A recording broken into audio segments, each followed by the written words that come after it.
Mystery Theater presents... Come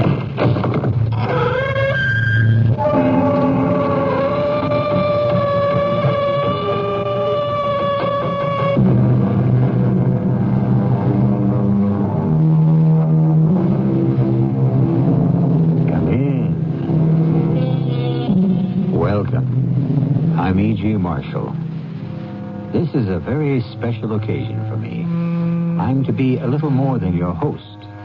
This time, I will not only be introducing the story, but telling it to you, acting it out. The Mystery Theater's special Christmas story this year, Charles Dickens' immortal classic, A Christmas Carol, with Guess Who as Scrooge. Bah, humbug.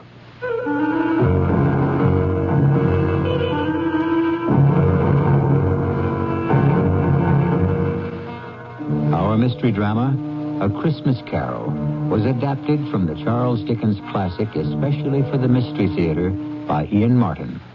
I'll be back shortly with Act One.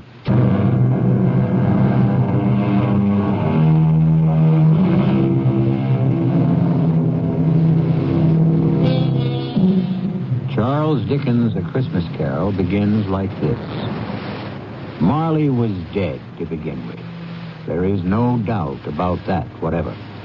The register of his burial was signed by the clergyman, the clerk, the undertaker, and the chief mourner. Scrooge signed it. Old Marley was dead as a doornail. Ebenezer Scrooge? Oh, he was a tight-fisted hand at the grindstone, hard and sharp as flint, from which no steel had ever struck out generous fire. Solitary as an oyster. He iced his office in the dog days and didn't thaw it out 1 degree, even at Christmas. A Merry Christmas, Uncle. God save you. What? Oh, it's you, nephew. What brings you here on a miserable, cold, windy night like tonight? Cold and windy, yes, and the snow falling softly. A perfect Christmas Eve to say, Merry Christmas, Uncle. Humbug. Christmas a humbug? Oh, you don't mean that, I'm sure. I do. Merry Christmas. What right have you to be merry, or the world at large? What reason have you yourself to be merry? You're poor enough. Oh, come then. What reason have you to be dismal? What reason have you to be morose? You're rich enough. Don't you taunt me, Fred. Bah! Don't indulge yourself in expectations. Humbug. Take me as I am, Uncle, and as the season is, and don't be cross. Where else can I be when I live in a world of fools? Christmas. Phooey. What's Christmas time to you but a time for paying bills without money? Time for finding yourself a year older and not an hour richer. If I could work my will, every idiot who goes about with Merry Christmas on his lips should be boiled in his own plum pudding and buried with a stake of holly through his heart. Oh, come along, Uncle. Can you not let down for once and enjoy yourself? Come along, nephew. Keep Christmas in your own way. Let me keep it in mine. Yes, but you don't keep it. Leave me alone, then. Much good it may do you.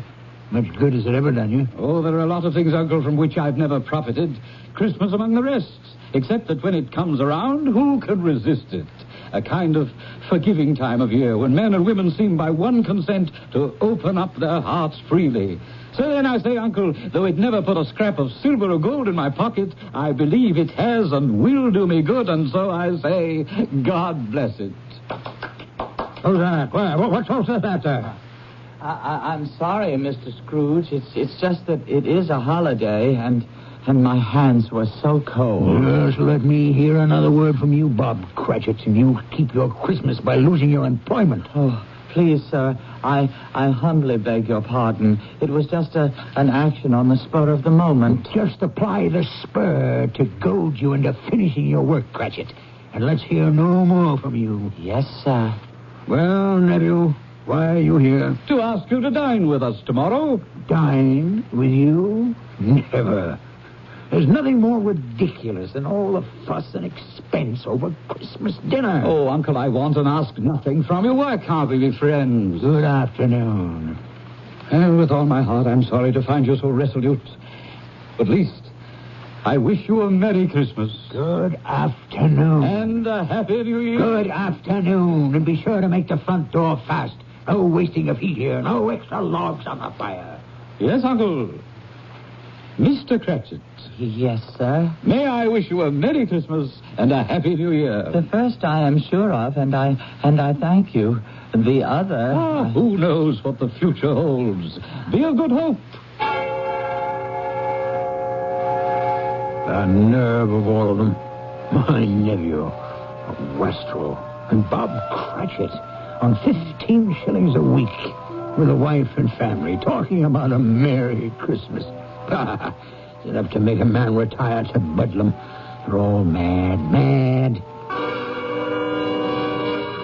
Begging your pardon, Mr. Scrooge, a gentleman to see you. Yes.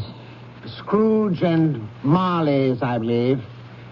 Have I the honor of addressing Mr. Scrooge or Mr. Marley? Mr. Marley's been dead for 7 years. He died 7 years ago this very night. Ah, sad. Sad indeed.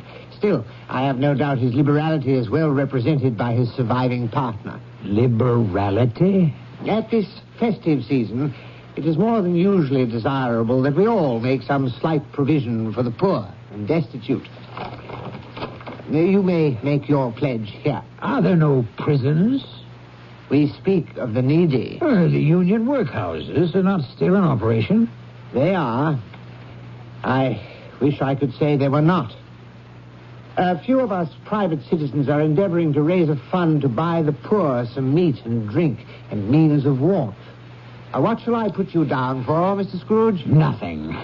Of course, you wish to be anonymous? I wish to be left alone. By tax, I help to support the establishments we have mentioned. They cost enough and more. Let those who are badly off go there. Many can't go there. And many would rather die. They would rather die than let them do so and decrease the surplus population. Good afternoon, sir, whatever your name is. I find you hard to believe, Mr. Scrooge. Cratchit, let him out. Close the door, Cratchit, to extinguish what coals remain. Yes, sir. No, sir. Come here. Coming, Mr. Scrooge. You'll want all day tomorrow, I suppose. If quite convenient, sir. It's not convenient, and it's not fair. If I was to stop half a crown for it, you'd think yourself ill-used, I'd be bound. Well, sir, And yet you don't think me ill-used when I pay a day's wages for no work. I would not presume to have an opinion, but then it is only one day a year. A poor excuse for picking a man's pocket every 25th of December. I suppose I have no choice. You must have the whole day. Just make sure you are here earlier the following morning. I dined my usual melancholy dinner in the usual melancholy tavern. Afterwards, climbed the stairs to my living quarters in the gloom. Something about my door knocker stopped me as I was about to put key in lock. For one strange moment, it looked like Marley. Ghostly spectacles turned up on its ghostly forehead. To say that I was not startled would not be strictly true. And even after I was entered and locked in and my candle lit, I did pause irresolutely before I dismissed it with humbug. Humbug. Still, I was uneasy. Trimming my candle, I walked through all my rooms to make sure all was well. Sitting room, bedroom, lumber room, all as it should be. Small fire in the grate, spoon and basin ready, little saucepan of gruel, since I had a cold. What's that? The front door. The side door. The bell by my bed. The one on the mantel and on the sideboard. What do they herald? Who rings them? The cellar door. And that noise. What? I won't believe it. It's humbug still. Grim Spectre, what do you want with me? Much. Who are you? Ask me who I was. Who were you then? In life, I was your partner, Jacob Marley. Oh, You don't believe in me? I don't. Why do you doubt your senses? Because a little thing affects them. A slight disorder of the stomach makes them cheats. You may be a bit of undigested beef, a blot of mustard, a crumb of cheese, a fragment of underdone potato. There's more of gravy about you than the grave, wherever you are. Humbug, I tell you, humbug. Unbeliever! So, I unwrapped the bandages from about my head to reveal the rotting flesh, the jaw fallen slackly to my breast, the muscles eaten long since by worms. Now, do you believe me for who and what I am? Yes, oh, mercy, dread apparition. Why do you trouble me? I must. But why are you fettered and bound in chains? I wear the chain I forged in life. I made it, link by link. I girded it on of my own free will. Is its pattern so strange to you? Or would you learn the weight and length of the coil you wear yourself? It was full and as heavy and as long as mine these 7 Christmas Eves ago. And you have labored on it since. My once partner in life, what a ponderous chain you have built to drag you down in death. No, Jacob. Oh, Jacob Marley, speak some comfort to me. I have none to give.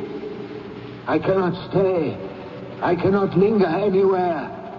My spirit never walked beyond our counting house in life. So, in death, weary journeys lie before me. 7 years dead and traveling all the time? No rest, no peace, the incessant torture of remorse. I am here tonight, Ebenezer, to warn you that you have yet a hope of escaping my fate. Oh, you were always a good friend, Sankey. You will be haunted by 3 spirits. That is the hope you mentioned? It is. I think I'd rather not. Without their visits, you have no hope but to shun the path I tread. Expect the first tomorrow, when the bell tolls 1. But couldn't I take them all at once and have it over? Expect the second on the next night at the same hour. The third, when the last stroke of 12 has ceased to vibrate on your mantle clock. And for your own sake, remember what has passed between us. Passed between us. Jacob, do not leave me yet. But he was gone, as if he had never been. And yet, he had been. And Ebenezer Scrooge would never be the same man again. He fell asleep without undressing upon the instant. A sleep that was destined to be disturbed, as I shall relate when I return with Act 2.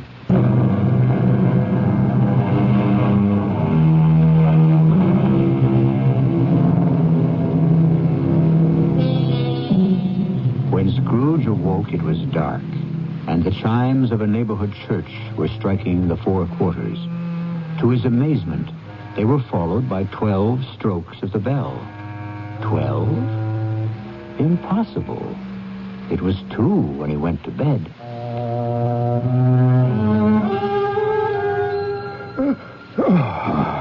Why, it isn't possible I could have slept through a whole day and far into another night. As I lay, I suddenly remembered that Marley had said a ghost would visit me at 1. Who are you? I am the ghost of Christmas past. Long past? Your past. Don't you recognize me? A strange figure. almost like a child, the outlines dimly seen. It wore a tunic of purest white and a branch of fresh green holly in its hand, in singular contradiction to the dress, which was trimmed with summer flowers. But strangest of all, above its crown sprang a bright, clear jet of light, which illuminated the darkest corner, but obscured the face. And under its arm a cap, which looked for all the world like a candle snuffer. For some reason, I wanted it to put on its cap. The light is blinding. Would you not put on your cap? Would you so soon put out with worldly hands the light I shed? Is it not enough that you are the one who fashioned me this cap and forced me to wear it low upon my brow? Aye. What business brings you here? Your welfare.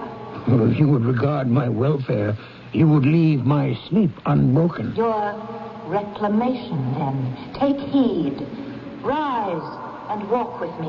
I cannot resist your command, but I am an old man, lightly clad and nursing a cold to boot. Do not deny me. Come. Follow me. All of a sudden, I was flying, floating on air. The night had vanished, as the city below me, and I was looking down on the country in the clear, cold light of day, with snow dusting the ground. Good heavens! I was bred in this place. I was a boy here. Your lip is trembling. What is that upon your cheek? Nothing. Nothing. The wind makes my eyes water. Lead me where you will. Do you not remember the way? Remember it. I could walk it blindfold. Strange to have forgotten it so many years. Let us set our feet on the road.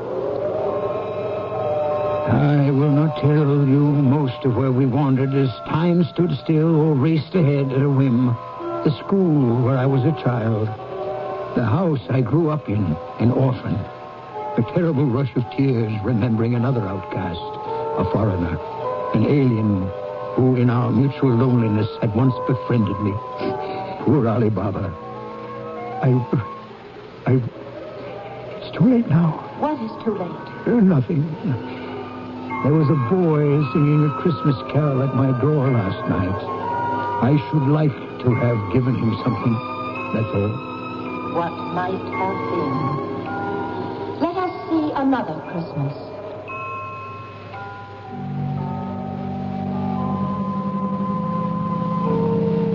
What's that? Your aunt, who brought you up, passed away. Oh, Always no. a delicate creature whom a breath might have withered. But she had a large heart. Amen to that. I will not gainsay it, Spirit. When she died, she had, I think, children. One child. True. Your nephew. Yes. We traveled further, scenes flashing by like slides in a magic lantern. Old Fezziwig in his Welsh wig, my first employer. His Christmas parties with a groaning table and everyone dancing with a light foot and heart to the festive music. His kind wife and the joy of working at a desk one wasn't nailed to. And then someone I had shut away so long ago. What is it, Scrooge? That girl. Whom you shall sit beside. No. Oh, yes. This shadow most of all. Don't you remember me? I told you the light blinds me. Then remember me as I was, before you put my light out. No tears, I beg you. None. If the idol who has replaced me can cheer and comfort you, I must not grieve. What idol? A golden one. Nothing but gain engrosses you. So, if I have grown wiser, I am not changed toward you. Our marriage contract was made when we were both poor. You are changed. When it was made, you were another man. I was a boy. Whatever you were, I freely offer you your release. Have I ever sought it? In words? Never. How then? In a changed nature. In everything that made my love of any worth or value in your sight. And so I release you. with a full heart for the love of what once you were. May you be happy in the life you've chosen. Now I recognize you, spirits, and why you have come back to haunt me. Torture me no more. Some shadows still to see. No, I can bear it no longer. Haunt me no longer. The light you shine is too bright for my eyes to bear. Give me your cap so I may extinguish it, and you. In a puff of smoke, the figure was gone, and I had barely time to reel to my bed, exhausted from the long night's travels, where I fell into a heavy sleep.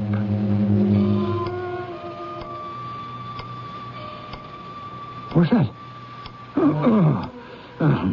The clock ticking away. Awake in the night of time. Almost one. When the second messenger Marley sends me from the grave will arrive. What ghastly shape might he take? What hideous form?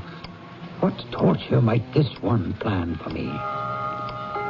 At least I am prepared for anything. Well, prepared for anything, but nothing. Hello there, spirit. Are you invisible to me? What's that? That great light from beneath my sitting room door. Here's a fearful waste of light, a shocking extravagance. I must go in and douse these candles. Yet I'm afraid to enter. Scrooge.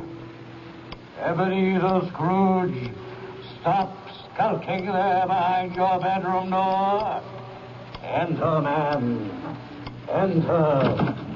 Why, here's a prodigal spending of light. In a great roaring blaze, hot enough to set the chimney flue on fire. Look well on me. Have you never seen the like of me before? Never. It is time your eyes were opened to this and other things. Spirit, I will be no trouble. Conduct me where you will. I went forth last night on compulsion, and I learned a lesson which is working now. Tonight, if you have aught to teach me, let me profit by it. Hold fast to my robe. In the blink of an eye, we were transported to a mean and shabby little house, threadbare but clean as a new washed shirt, and redolent of the mouth-watering smell of goose, basking in sage and onion, and aromas of an eating house and pastry cooks next together, which came from the Christmas pudding. Whatever has got your precious father, then, and your brother, Tiny Tim? I never remember him, Martha, as late as this on Christmas Day. What a place is this? House of your clerk, Bob Cratchit. See, here he comes now. That child he carries on his shoulder, with a little crutch in his hand, and his lower limbs bound in an iron cage. Youngest of the Cratchits, Tiny Tim. Why, look at him struggle after the others as his father sets him down. Where are they off to? To watch one of the merriest sights of this merriest of seasons. The golden goose turn on the spit. Shh.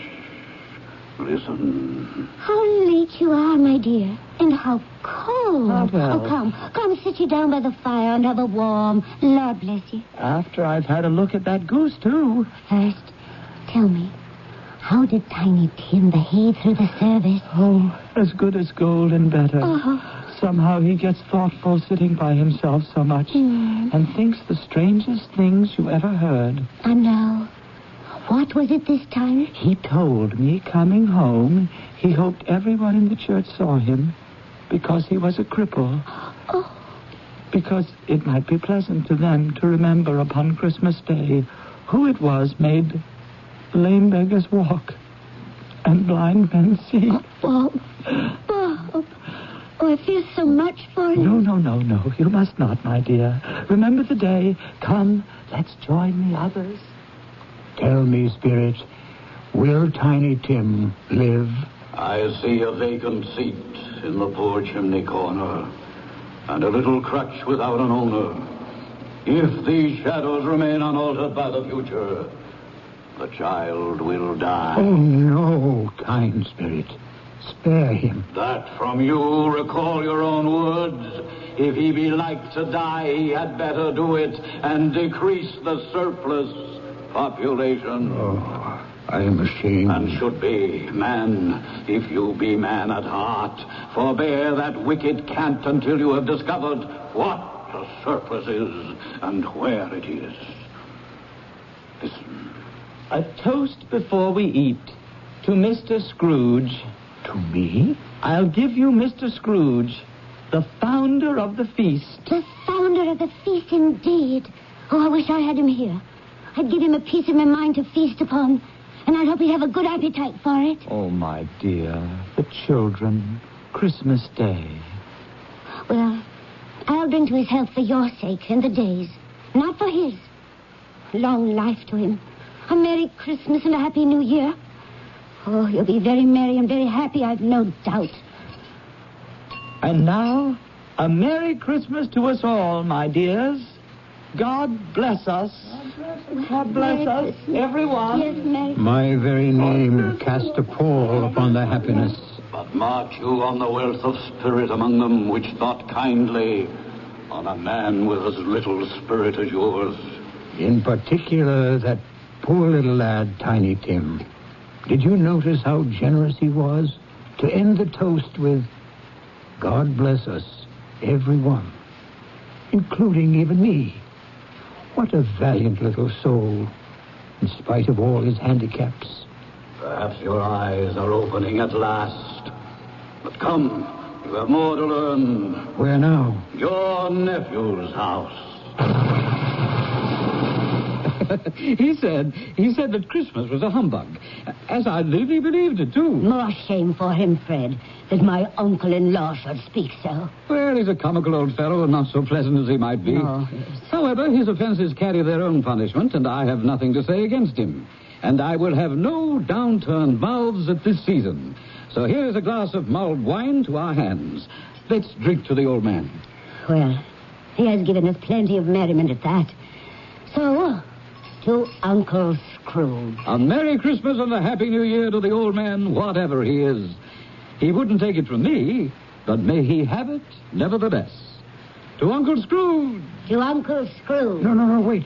Let me go to them. Explain. Too late for me. The hour grows too late. Away. Where stand we now? This open place.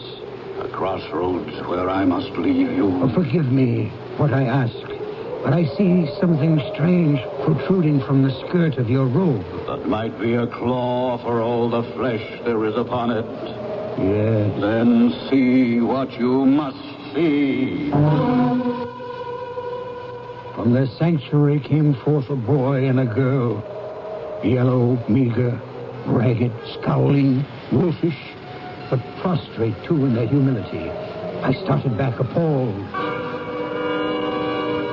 Spirit, are these yours? They are man's. The boy is ignorance, the girl is want. Beware of them both and all of their degree, but most of all beware this boy, for on his brow I see written doom, unless the writing can be erased. My time is sounding. Wait. Have these pitiful creatures no refuge or resource? I answer in your own words. Are there no prisons? Are there no workhouses? Hold for one moment. Help me. Where should I turn? Turn and face your future. The black phantom that approaches you now. Face your future. Your future.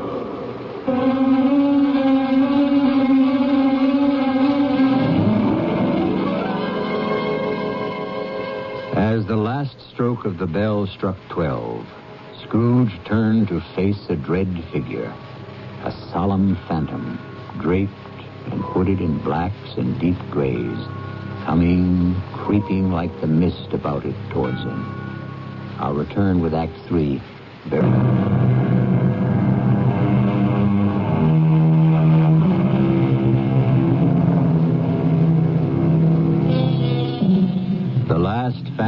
silently, slowly, gravely approached.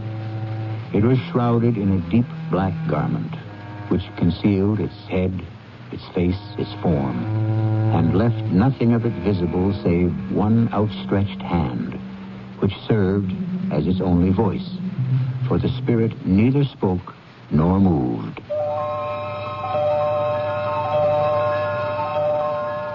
I am in the presence of the ghost of Christmas yet to come. You answer not, but point where we are to go. Lead on, spirit, and I will follow. A great black cloud gathered me and carried me willy-nilly to the streets. Its shroud, like the figure that stood by me, hung about me as I listened to two gentlemen talking in the street. So, Mr. Grimes, old Scratch has got his own at last. I have been so informed, Mr. Goodfellow. When did he die? Last night, I believe. What on earth could he have caught? I thought he'd never die. God knows. Why should I care? What has he done with his money? Heaven knows. Not left to charity, and certainly not to me.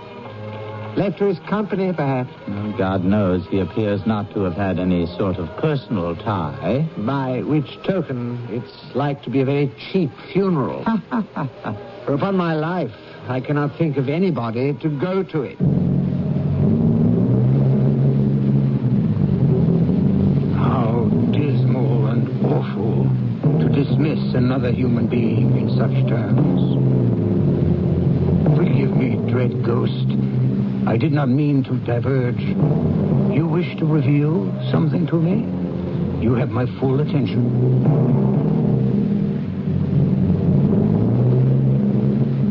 Fred, the news is bad. Bad? We are quite ruined.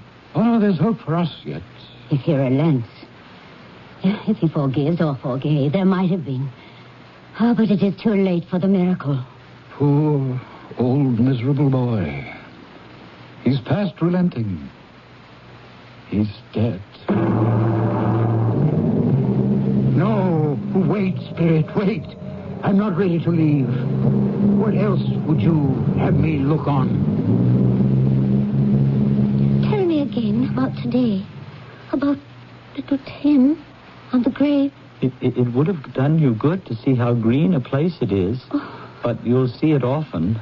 I promised him I would walk there every other Sunday. My last born.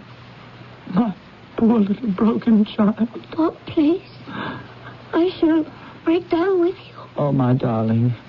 We can all try to be brave, but how can we hide our sorrow? What is more final and dreadful than death? I want to help, Spectre, but something informs me that our parting moment is at hand. Tell me, what man was it I saw lying dead? Very well. You point. Where to this time? A churchyard. And here we are. A headstone. You would have me read it? Tell me, are these the shadows of things that will be or may be only? Oh, my own name, Ebenezer Scrooge. Spirit, hear me. I am not the man I was. I will not be the man I must have been from all this intercourse. Why show me this if I am past all hope? For once, you make no motion. Your nature intercedes for me and pities me. Good Spirit, I will honor Christmas in my heart and try to keep it all the year. The three spirits shall strive within me. I will not shut out the lessons that they teach. Oh, tell me I may sponge away the writing on the stone. Give me your hand, I beg you. Give me your hand. I hold you to me. You cannot disappear. You cannot disappear. You... Oh, bless my soul. What I cling to is my own bedpost. And wait. Perhaps my time is my own to make amends in. Yes, I will live in the past, in the present, and the future. The spirits of all three shall strive within me. Oh, Jacob Marley, heaven and Christmas time be praised for this. I say it on my knees, oh, Jacob, on my knees. I don't know what to do. I'm as light as a feather, and I am as happy as an angel. I'm as merry as a schoolboy. I'm as giddy as a drunken man. A Merry Christmas to everyone. A Happy New Year to all the world. Hello there. Oh, hello. Oh, there's the saucepan the gruel was in. There's the door by which the ghost of Jacob Marley entered. There's the corner where I saw the wandering spirits. It's all right. It's true. It all happened. Oh, my God, I don't know how long I've been among the spirits. I'm a baby. I don't know what month it is. Throw open the window and rejoin the world. Hey, Mr. Grimes, what's today? Why, Christmas Day. Christmas Day! I haven't missed it. The spirits have done it all in one night. They can do what they like. Of course they can. Hello, my fine fellow.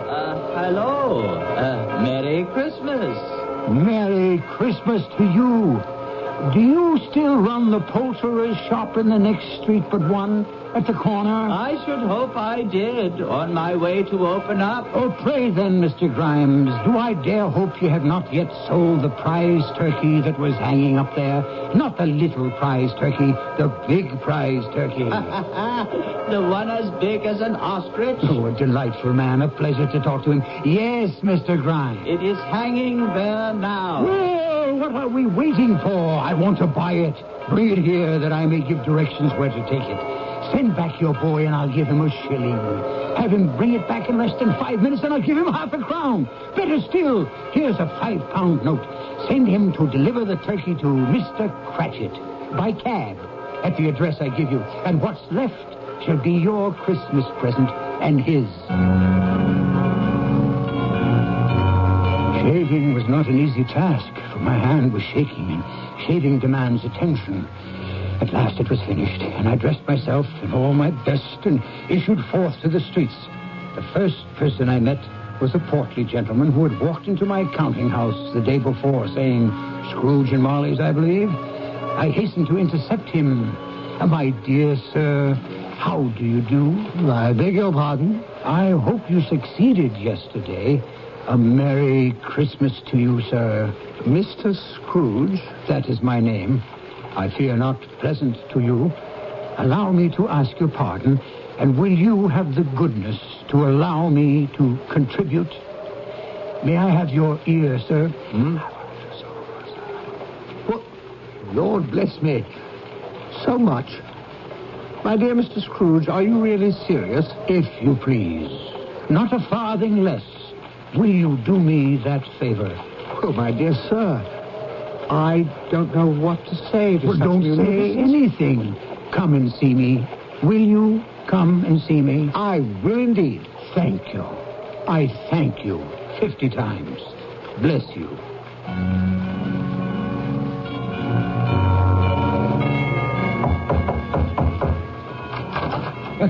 Merry Christmas.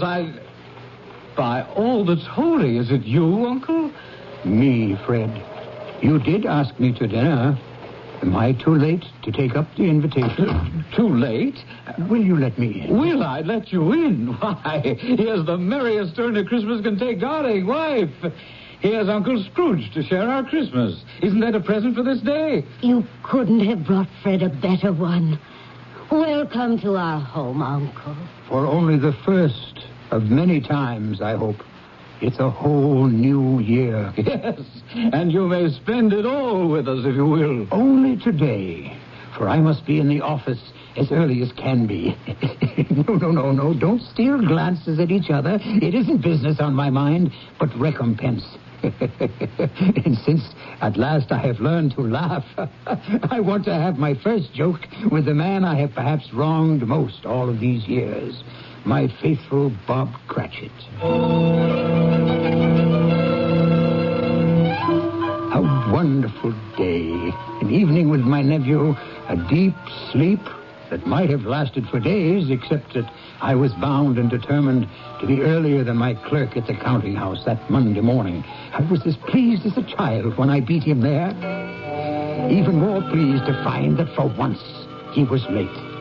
When the door opened and he came in, he was a full 18½ minutes behind his time. His hat and scarf were off before he opened the door. In terror of the man I had been, he was on his stool in a jiffy, writing his pen as if he were trying to overtake the lost minutes. Morning, Mr. Scrooge. Morning. A little late for that. What do you mean by coming here this time of day? I am very sorry, sir. I am behind time. You are? Yes, I think you are. Now, step this way, sir, if you please. It's only once a year, sir. It shall not be repeated. I was making rather merry yesterday, sir. Now, I'll tell you what, my friend. I'm not going to stand by this sort of thing any longer. And therefore, I feel myself forced to raise your salary. Why, Mr. Scrooge, sir, do you feel all right? Merry Christmas, Bob. A merrier Christmas than I have given you for many a year. Not only raise your salary, but discuss your affairs and endeavor to help your struggling family over a Christmas bowl of smoking bishop. So, make up the fires to lay hot us right out of the county house before you dot another I, Bob Cratchit. It's not only a new year, but a whole new world for both of us.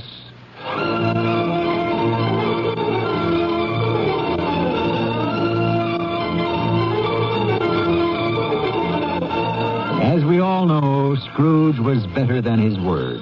He did it all. And to Tiny Tim, who did not die, he was a second father. And he made a good new will for his nephew and his future partner, Bob Cratchit.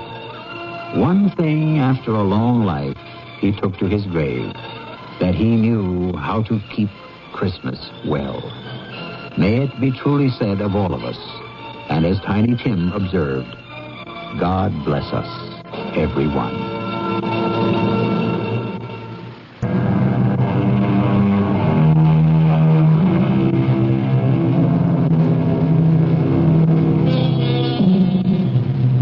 What more is there to say after Dickens' Christmas Carol, except the eternal message it brings, a Merry Christmas and a Happy New Year. Our cast included Marion Seldes, Ian Martin, Evie Juster, Robert Dryden, and William Redfield. The entire production was under the direction of Hyman Brown. And now, a preview of our next tale. Hey, listen. Hear that? Singing. Of course, it's a carol concert. That's where everyone must be. Oh, come on, let's see if we can find them.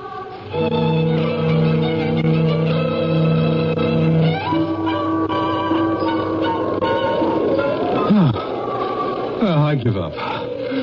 I don't know where that music's coming from. We've covered so many streets and nothing. Yeah, no one. Oh, hey, honey, you're shivering. I'm scared. Well, there's a hotel across the street.